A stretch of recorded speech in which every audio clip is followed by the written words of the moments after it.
उस प्रदेश में शिक्षा की हाल ये है कि एक नई पॉलिसी बनाई गई है। एक तो प्राइमरी स्कूल के मास्टर को समय पर सैलरी नहीं दी जाएगी, और उत्तर प्रदेश में प्राइमरी स्कूल का मास्टर पढ़ाए न, इस बात को सुनिश्चित करने के लिए इतना काम उसके ऊपर दे दिया गया है। कोई गणना करानी है तो कराओ, वैक्सीन लगानी है तो लगाओ, कोई काम सरकारी आदेश आया गांव गांव जाओ, पढ़ाने के इतर सारे काम करेंगे।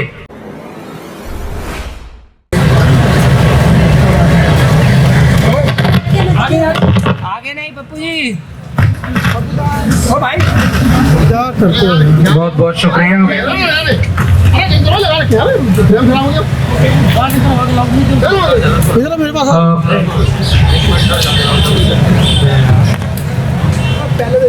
पीछे ऑन कर देना कैमरा, छोड़ दो, बैठ जाओ, बैठो। हाँ बैठ जाओ। जिस दौर में देश की संसद में बैठकर झूठ बोला जा रहा हो, आम आवाम के खिलाफ नीतियां बनाई जा रही हो, हेलो भाई साहब, हेलो, उस दौर में जागरूक नागरिकों की जिम्मेदारी है कि वो समानांतर संसद लगाएं। इसलिए इस छात्र संसद में आए हुए सभी क्रांतिकारी साथियों को मेरा जय भीम, जय मंडल, इंकलाब जिंदाबाद है। झूठ के दौर में, त्रिशूल और तलवार के दौर में हम कलम और किताब बचाने की लड़ाई के लिए यहां इकट्ठे हुए हैं। जिस दौर में संविधान के खिलाफ हर काम संवैधानिक तरीके से करने का दावा किया जा रहा हो, झूठ को इतनी बार बोला जा रहा हो कि सच लगने लगे, उस दौर में जरूरत इस बात की है कि वक्त के सच को इतनी बुलंदी से बोला जाए कि या तो वो सच इस देश के आम आवाम को समझ में आ जाए, या हुक्मरानों को समझ में आए कि वो जेल भेजना शुरू करें। इसलिए जेल भेजना हमारे लिए तमगा है। प्रोफेसर रतन लाल बैठे हुए हैं, जेल से लौट कर आए हैं, और जो यहां नहीं लौट के आ पाए, मैं वैसे प्रोफेसर हनी बाबू और प्रोफेसर आनंद तेलतुंबड़े को याद करते हुए अपनी बात शुरू कर रहा हूं। उमर खालिद, और कोर्ट ये कहता है आज भी कि उमर के भाषण में कोई भी ऐसी बात नहीं है जिसे आतंकवादी बात कही जा सके, फिर भी वो जेल में होंगे। प्रोफेसर हनी बाबू ने तो कोई पोस्ट भी नहीं लिखे थे। प्रोफेसर रतन लाल ने कोट किया अपनी बात, लेकिन प्रोफेसर रविकांत ने लखनऊ विश्वविद्यालय में तो किताब को कोट किया था। उनके ऊपर कैंपस में घुस करके गोली मारो, जूता मारो का नारा लगाया गया। जिन लोगों ने प्रोफेसर पर हमला किया वो बाइज्जत बरी है, और प्रोफेसर सच बोलने के जुर्म में एफआईआर झेल रहे हैं। हम उस दौर में खड़े, कैंपसों पर हमला हो रहा है, जेएनयू को इतना बदनाम किया गया, और प्रधानमंत्री तारीफ कर रहे हैं, ट्वीट कर रहे हैं कि जो फेल हो गए यूपीएससी में उनके साथ हमारी सिंपैथी है, जो पास हो गए उनको बधाई दे रहा हूं। और उसी जेएनयू से पढ़ी हुई गीतांजलि श्री जब अंतरराष्ट्रीय बुकर पुरस्कार पाती है तो कोई भी ट्वीट उनका नहीं आता है। और उससे भी ज्यादा विरोधाभास इस बात का कि यूपीएससी क्रैक करने वालों को बधाई देने वाला प्रधानमंत्री लेटरल एंट्री ला करके बिना परीक्षा दिए कुछ लोगों को ज्वाइंट सेक्रेटरी बना रहा है। ऐसे विरोधाभास के दौर में हम खड़े हैं। इसलिए सबसे पहले मैं एनईपी पर बहुत सारी बातें हुई, आंकड़ों के साथ बोलने पर भी अगर जेल हो रही है तो फिर बचेगा क्या, किस तर्क से बोला जाएगा। फिर भी मैं आंकड़ों की बात करूंगा। मैंने अपने नाम से आईटीआई लगाई, 1 जनवरी 2020 तक के आंकड़े निकाले। देश भर के 45 केंद्रीय विश्वविद्यालयों में कितने प्रोफेसर हैं, असिस्टेंट, एसोसिएट और प्रोफेसर की रैंक पर कितने सैंक्शन पोस्ट है, कितनी वैकेंट है। तो मेरे सामने जो आंकड़े आए मैंने उसका कंक्लूजन निकाला। तो इस देश में 1 जनवरी 2020 तक लगभग 83% प्रोफेसर, 82.82 शेड्यूल कास्ट के प्रोफेसर की पोस्ट वैकेंट है यानी खाली है। 93.98% शेड्यूल ट्राइब की पोस्ट प्रोफेसर की खाली है। 96.65% प्रोफेसर की पोस्ट ओबीसी की खाली है। 85.71% पोस्ट पीडब्ल्यूडी यानी विशेष रूप से सक्षम लोगों की पोस्ट खाली है। एसोसिएट प्रोफेसर में जाएंगे तो लगभग 90 से 95% ये रिजर्व कैटेगरी की सीटें खाली हैं। असिस्टेंट प्रोफेसर में थोड़ी बहुत भर्तियां हो पाई।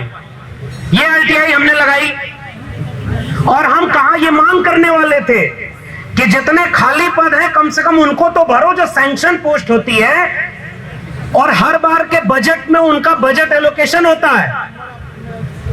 वो लोग भले उनकी डिग्रियां फेक हो लेकिन वो साजिश करने में माहिर हैं, इसलिए जितने खाली पद थे उन्हें खत्म करने की पॉलिसी बना दी और उसका नाम दिया नई शिक्षा नीति 2020। न रहेगा बांस न बजेगी बांसुरी, न बचेंगे ये खाली पद और न आप इन पर नियुक्ति की बात करेंगे। और ये बात मैं बोल रहा हूं, मतलब जो आज भी दिल्ली विश्वविद्यालय में ठेके पर प्रोफेसर हूं, एडहॉक टीचर। देश भर के लोग समझते हैं कि दिल्ली विश्वविद्यालय में प्रोफेसर है और मुझे पता है कि जितना बोल रहे हो उसका खामियाजा क्या भुगतना पड़ेगा।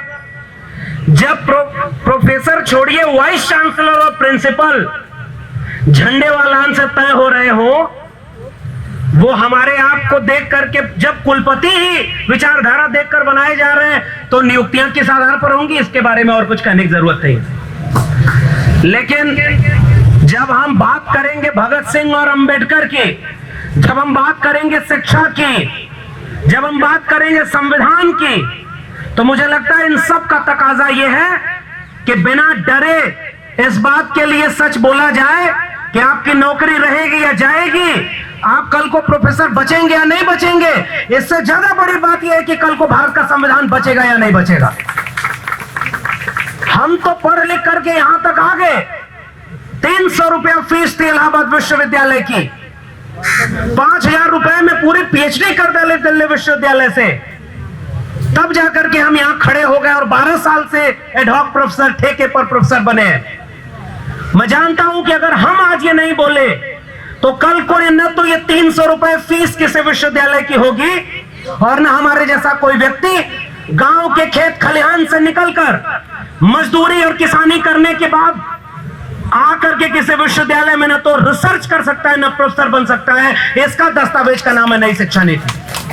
इसलिए हमें बोलना पड़ेगा, इस शिक्षा नीति ने क्या तय किया है। न्यू एजुकेशन पॉलिसी नहीं है ये।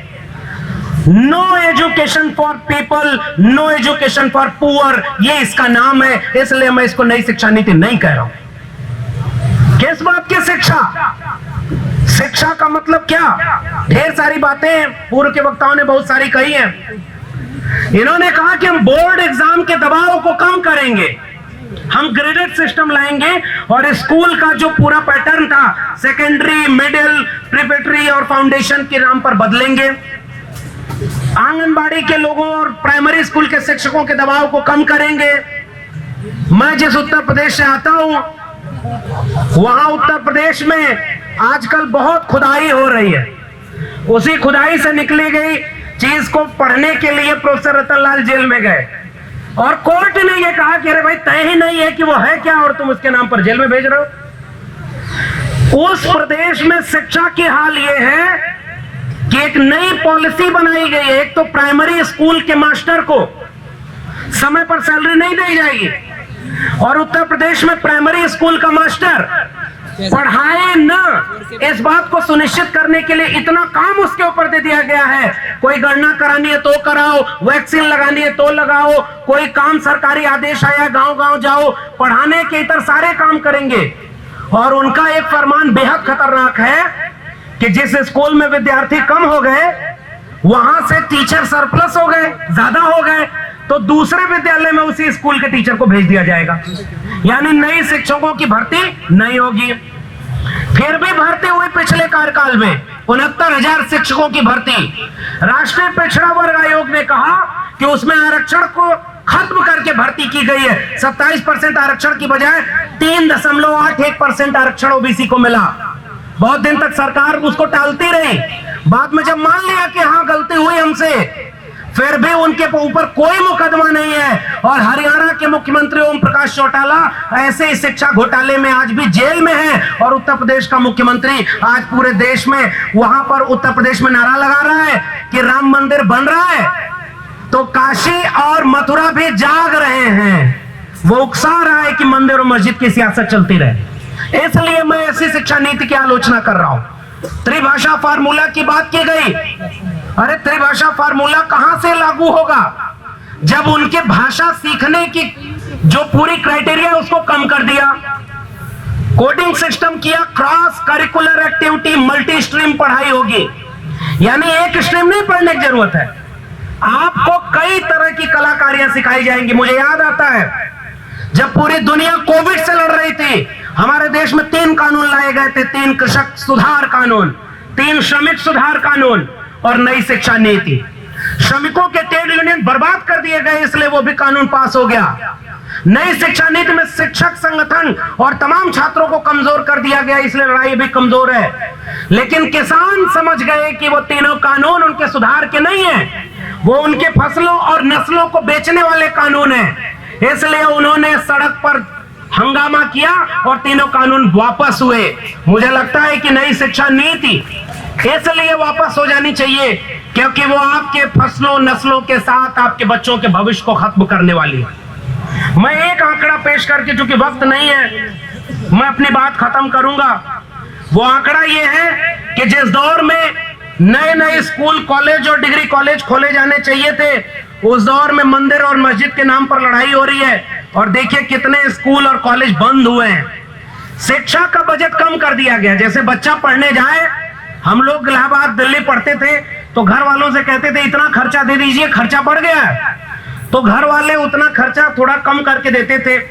लेकिन हमारे देश में एक ऐसा प्रधानमंत्री बैठा हुआ है जो कह रहा है कि मल्टीपल डिसिप्लिनरी कोर्स चलाएंगे, मल्टीपल चॉइस का सिस्टम देंगे, आप विदेश तक पढ़ने जाएंगे, आपको चॉइस बेस्ड क्रेडिट सिस्टम है, और पैसा तो कहे पैसा कुछ नहीं है, जितना पैसा है उससे भी कम कर देंगे। इच्छाएं आसमान पर छुएंगी और उन्हें पूरा करने का कोई इंतजाम नहीं होगा। बजट एलोकेशन नहीं किया गया, बजट कम कर दिया गया है, इसलिए ताकि स्कूल और कॉलेज नहीं खोले जाएं। और वो जो पूरा बोर्ड ऑफ गवर्नर्स का मामला है, एजुकेशन के लिए लोन का सिस्टम है कि लोन लीजिए और पढ़ाई करिए। मैं उस आंकड़े का निचोड़ बता रहा हूं। 2019 तक टेक्निकल रिसर्च इंस्टीट्यूट ने आंकड़े दिया, लगभग 17,000 टेक्निकल कोर्सेज के इंस्टीट्यूशन बंद किए जा चुके हैं और हर राज्य में स्कूल और कॉलेज बंद किए जा रहे हैं। अब ये बंद हो जाएगा। और प्रधानमंत्री ने ये बात भी बोली थी, आखिरी बात बोल के अपनी बात खत्म करूंगा। जब इस नई शिक्षा नीति को प्रेस कॉन्फ्रेंस के जरिए कोविड में वो इंप्लीमेंट कर रहे थे, तो उन्होंने प्रेस कॉन्फ्रेंस में बोला हम स्किल डेवलप करना चाहते हैं। कुम्हार का बच्चा कुम्हार बने, लोहार का बच्चा लोहार बने। यही बात तो पूरा इस हजारों साल से सिस्टम में बनी आ रही थी कि स्किल हुनरमंद जो लोग हैं उनके बच्चे वही करें। तो ये बताइए, तिहाड़ जेल और तड़ी पार रहने वाले का बच्चा बीसीसीआई का चेयरमैन कैसे बन गया भाई? ये भी बात तो हमसे पूछनी होगी। आप अपने बच्चे को बीसीसीआई का चेयरमैन बनाओगे, मध्य प्रदेश का मुख्यमंत्री अपने बच्चे को विदेश की डिग्री दिलवा करके खुलेआम ट्वीट करेगा। पिछला जो शिक्षा मंत्री था वो प्रेस कॉन्फ्रेंस करके कहेगा कि आप वेदों में खोजो विज्ञान कहां है, आपको नए विज्ञान की जरूरत नहीं है। तो गाय गोबर गौमूत्र में विज्ञान इसीलिए खोजवाया जा रहा है ताकि आपके बच्चे जो पढ़ करके उनसे सवाल कर रहे हैं वो न करें, और पीढ़ी दर पीढ़ी कुम्हार लोहार बढ़ई नाई मोची मल्ला निषाद इन जातियों के लोग जो पुश्तैनी पेशे में थे वो वापस उसे पुश्तैनी पेशे में चले जाएं, वो डॉक्टर इंजीनियर वकील प्रोफेसर जज न बन पाए। इस दस्तावेज का नाम है नई शिक्षा नीति। इसलिए हम पुरजोर विरोध करते हैं शिक्षा नीति का। हम मानते हैं कि त्रिशूल और तलवार बांटा जा रहा है, उन्हें पैसा दिया जा रहा है कि जाओ मस्जिद के नीचे कहो मंदिर है, जाओ कहो कि ये देवालय बनेगा। यानी हम तो कह रहे हैं इस देश में वैसे भी देवालय की कमी नहीं थी, इस देश में कमी थी स्कूल कॉलेज और विश्वविद्यालय की। हर विश्वविद्यालय को बंद करके देवालय बनाने वाले लोग इस नई शिक्षा नीति को लागू कर रहे हैं। हम जानते हैं कि यह बात लोगों को समझाना कठिन है, क्योंकि लोग समझ नहीं पाएंगे, क्योंकि इसका असर 20 साल 30 साल बाद दिखेगा। जब तक आप इसे समझेंगे तब तक आपको बचाने के लिए कुछ बचेगा नहीं। इसलिए मैं इस मंच के आयोजकों को और ऐसे देश भर के तमाम लोगों को सलाम करता हूं जो आज भी 20 साल बाद उनके बच्चों का भविष्य जो लुट रहा है, बेचा जा रहा है, उसको पहचान करके इस नई शिक्षा नीति का विरोध कर रहे हैं। हम भारत को, संविधान को बचाने वाले लोग, हम इस देश में बाबा साहब और भगत सिंह के सपनों का भारत, जो शिक्षा की बात करता था, ज्योतिबा फूले के सपनों का भारत, सावित्रीबाई फूले के सपनों का भारत, जिसमें सबको पढ़ने का हक था, उन पढ़ने वाले लोगों की बात को याद करके कह रहे हैं अगर कलम और किताब हार गई तो आने वाली पीढ़ियां हमें माफ नहीं करेंगी, क्योंकि हमें मौका मिल गया था कलम और किताब पढ़ने का, हम उनके लिए ये मौका नहीं बचा पाए। इसलिए इस नीति का विरोध करना बहुत जरूरी है। जय भीम, जय मंडल, संविधान जिंदाबाद, उल गुलाम जिंदाबाद, इनकलाब जिंदाबाद।